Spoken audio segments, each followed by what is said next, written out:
అదే RTV app వార్తల్ని క్షణాల్లో చదివే అవకాశం ఉంటుంది. ఒక న్యూస్ పేపర్, ఒక టెలివిజన్ ఛానల్ మీ చేతుల్లో ఎప్పుడూ ఉంటాయి.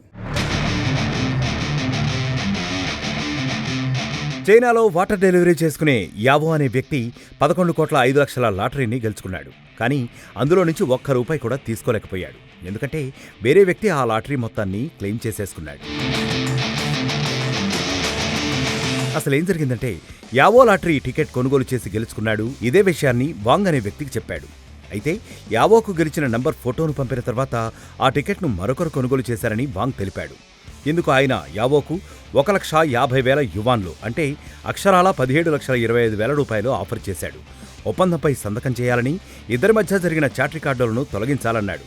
ఆ తర్వాత లాటరీ మొత్తాన్ని వాంగ్ బంధువు గావో క్లెయిమ్ చేసుకున్నాడు. పన్నులు పోగా 9,02,00,000 అందుకున్నాడు.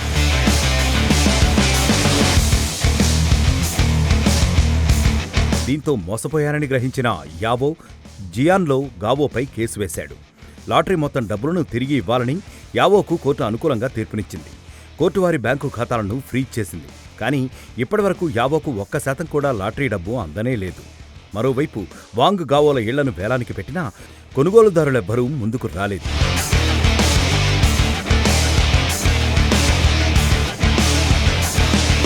నెలకు కేవలం 3,000 యువాన్లు సంపాదించే యావో లీగల్ ఫీజులు కట్టడానికే పెద్ద మొత్తంలో అప్పులు చేయాల్సి వచ్చింది.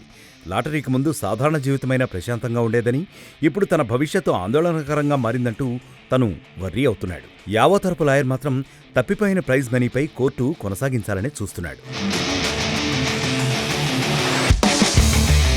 మరిన్ని వీడియోస్ కోసం ఛానల్ ని సబ్స్క్రైబ్ చేయండి. లేటెస్ట్ అప్డేట్స్ కోసం వాట్సాప్ ఛానల్ ని ఫాలో అవ్వండి. ఆ లింక్ డిస్క్రిప్షన్ లో ఉంది.